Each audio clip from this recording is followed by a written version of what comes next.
यात्रियों की संख्या देखते हुए मृतकों की संख्या में बढ़ने की आशंका है। इस हादसे में सबसे अधिक प्रभावित कोरोमंडल एक्सप्रेस में सफर कर रहे यात्रियों को ही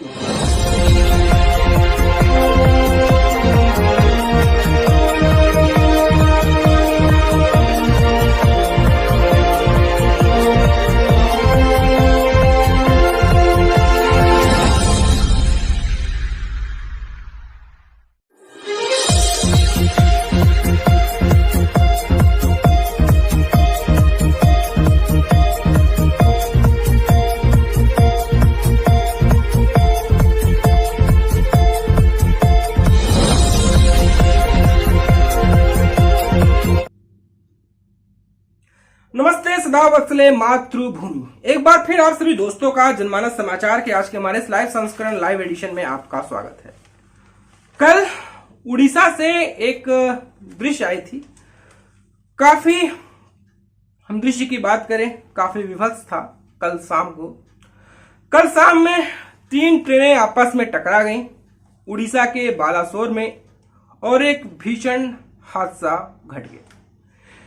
हम बात करें हिंदुस्तान में, जब से हमारा जन्म हुआ है हमने कई दुर्घटनाएं देखी, कई दुर्घटनाएं हमारे जहन में आज भी आंखों के सामने तैरते नजर आते हैं। रेलवे में आधुनिकीकरण किया जा रहा है, रेलवे को आधुनिक किया जा रहा है। तमाम अत्याधुनिक उपकरणों के बावजूद ये जो दुर्घटना है वो दुर्घटना की पुनरावृत्ति तो हो ही जाती है।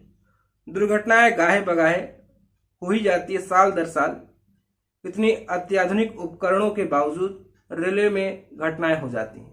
कहीं न कहीं ये जो ऐसी दुर्घटनाओं की जो पुनरावृत्ति होती है, कहीं न कहीं सवाल भी खड़े करते हैं। लेकिन आज हम बात करेंगे उड़ीसा के बालासोर में जो घटना हुई है। इस घटना में 233 लोगों के प्राण पखेरु उड़ गए हैं, 900 लोग घायल हुए हैं। उड़ीसा के बालासोर में 3 ट्रेनें आपस में टकराई हैं। ये एक भीषण हादसा है। मौके पर रेल मंत्री वैष्णव पहुंचे और उन्होंने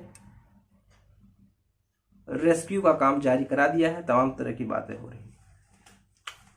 जैसा कि मैंने कहा कि गाहे बगाहे हिंदुस्तान में कोई न कोई घटनाएं घटती रहती हैं और रेल दुर्घटनाएं होती रहती हैं। दुर्घटनाएं हुई हैं। ये दुर्घटनाएं इतना विभत्स है, इसका मौत का जो एक्चुअल डाटा क्या है ये और बढ़ सकता है। अभी तो 233 लोगों की मौत और 900 घायल लोगों की बात की जा रही है। ये जो 2 ट्रेनें आपस में टकराई हैं और एक मालगाड़ी में जाकर टकरा गई हैं। कहा जा रहा है कि एक ट्रेन में करीब 3,500 लोग सफर कर रहे थे और एक ट्रेन में 4,500 से 4,500 लोग सफर कर रहे थे। तो ये जो नंबर्स हैं इंजर्ड की या मृत्यु दर की, उसमें भी इजाफा हो सकता है। उड़ीसा के बालासोर में कल शुक्रवार शाम 3 ट्रेनें भीषण दुर्घटना की शिकार हुई हैं। इस हादसे में अभी तक 280 लोगों के शव बरामद किए गए हैं। घटना का आलम यह था कि मृत लोगों के शरीर बोगियों से चिपक गई थी। बोगियों को काटकर उनके शव निकालने का काम जारी था। हालात देखकर और जो खबर आ रहे हैं, जो सोशल मीडिया में पढ़ रहा हूं, जो टीवी पर मैं दृश्य देख रहा हूं, हालात देखकर मृतकों की संख्याओं के बढ़ने की जो आशंका है वो जाहिर की गई है। अब तक तो जो डाटा आए थे हमारे पास 1,000 लोग घायल बताए जा रहे हैं और ट्रेन की बोगियां जो है छिटक कर बहुत दूर तक गई हैं। इस बात से हम ये अंदाजा लगा सकते हैं ये जो घटना है कितना ज्यादा विभत्स है। इस घटना में फंसे यात्रियों को बचाने के लिए रेस्क्यू ऑपरेशन जारी है। ऑपरेशन में national disaster rescue force NDRF, हमारी सेना के जवान, हमारे एयरफोर्स को भी लगाया गया है। रेल मंत्री घटना स्थल पर भी पहुंचे हुए थे। रेल मंत्री इस घटना की जांच के आदेश दिए थे। वहीं घायलों को नजदीकी अस्पतालों में भर्ती भी कराया गया है। इस हादसे में मारे गए लोगों के परिजनों और घायलों को मुआवजा देने का भी ऐलान किया गया है। ये सब बातें तो होती ही रहती हैं। हमारे जवान सदैव ही मुस्तैद रहते हैं, चाहे थल सेना रही हो चाहे वायु सेना रही हो, और हमारे जो एनडीआरएफ के जवान हैं वो भी हर संभव प्रयास तो करते ही हैं।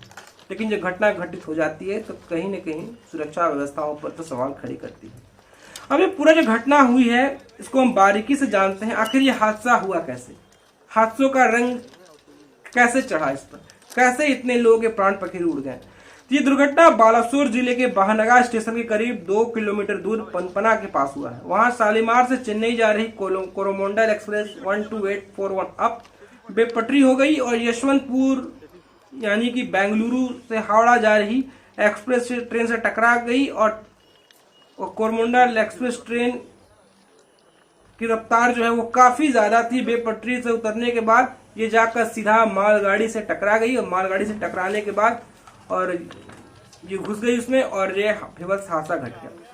हादसा इतना भीषण रहा कि ट्रेन की बोगियां दूर दूर तक जा गिरी हैं। बोगी एक दूसरे के ऊपर चढ़ गई। कहा जा रहा है कि हादसे के बाद ट्रेन की बोगियां एक दूसरे से चिपक गई। उनमें फंसे यात्रियों को निकालने के लिए बोगियों को कटर से काटा जा रहा है।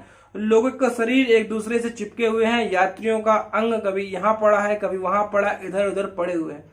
देखकर कह सकते हैं कि नजारा किसी बॉलीवुड या किसी हॉलीवुड या फिल्मों की कहानी की तरह है या किसी आर्टिफिशियल इंटेलिजेंस के माध्यम से कोई घटना की तस्वीरों को कैनवस पर उकेरा गया है।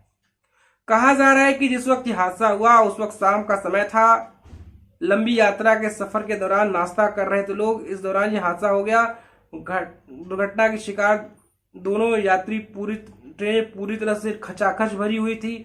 दोनों में 3500 से 4000 यात्री सफर कर रहे होंगे। यात्रियों की संख्या देखते हुए मृतकों की संख्या में बढ़ने की आशंका है। इस हादसे में सबसे अधिक प्रभावित कोरोमंडल एक्सप्रेस में सफर कर रहे यात्रियों को ही नुकसान हुआ है। हादसा का दृश्य ऐसा है जैसा मैंने पहले कहा, कोई फिल्मी कहानी हो।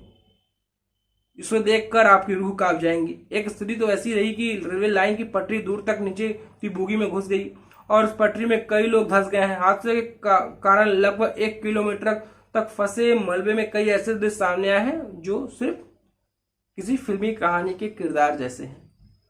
प्रशासन द्वारा बचाव कार्य किया जाने लग गया है। एनडीआरएफ के जवान आ गए हैं, हमारे एयरफोर्स के जवान आ गए हैं, हमारे इंडियन आर्मी के जवान आ गए हैं।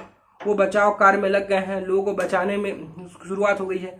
जो घायल हैं उन्हें अस्पताल पहुंचाया जा रहा है, उन्हें उचित इलाज मुहैया कराया जा रहा है। मृतकों को 10-10 लाख रुपए भी दिए जा रहे हैं। घायलों को 50,000 रुपए दिए जा रहे हैं। जो इसकी जैसी अवस्था है वैसी बातें की जा रही है। प्रधानमंत्री नरेंद्र मोदी ने भी ट्वीट किया है और इस घटना पर उन्होंने भी अपना शोक जाहिर किया है। और घायलों की जो मदद करने के लिए वहां के जो वाशिंदे हैं वो भी खुलकर आए हैं, वो भी खुलकर मदद कर रहे हैं। वो उन्हें नजदीकी अस्पताल में पहुंचाने का काम कर रहे हैं। हर संभव जो शुरुआती जो इलाज है वो उन्हें मुहैया कराई जा रही है। लोकल लोग भी जो है उन्हें मदद करने में अपनी भरपूर भूमिकाएं दिखा रहे हैं। लोकल लोग भी पूरी तरह सपोर्ट कर रहे हैं। ये कहानी यहाँ पर साफ साफ नजर आई है। अब ये जांच का केंद्र बिंदु होगा। वैष्णवी ने कहा है कि जांच के बाद ही पता चलेगा कि इस घटना की पीछे क्या कारण रहा है। लेकिन जिनके परिजन इस ट्रेन में सफर कर रहे होंगे, जो लोग इस ट्रेन में सफर कर रहे होंगे, उनके परिवार का क्या हालत होगा, इनके परिवार की क्या मानसिक स्थिति होगी, उसका अंदाजा तो आप लगा ही सकते हैं।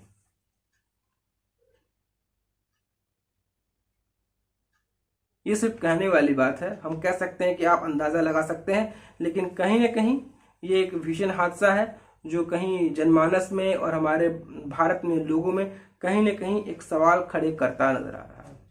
तो दोस्तों, आपको हमारी कहानी कैसी लगी, आपको हमारा एपिसोड कैसा लगा, आप हमें जरूर बताएं। दोस्तों, आपसे गुजारिश है, निवेदन है कि आप हमारे चैनल को लाइक करें, शेयर करें, सब्सक्राइब करें। अगर आपके पास हमारे लिए कोई सुझाव हो तो बेशक आप हमें सुझाव भी दे सकते हैं। तो फिर आज होंगे एक नई कहानी के साथ, एक नए एपिसोड के साथ। तो दोस्तों, आप हमारे चैनल को लाइक करें, शेयर करें, सब्सक्राइब करें। अगर आपके पास हमारे लिए कोई सुझाव हो तो बेशक आप हमें सुझाव भी दे सकते हैं। तो फिर मिलेंगे एक नई कहानी के साथ, एक नए एपिसोड के साथ। जय श्री राम, वंदे मातरम।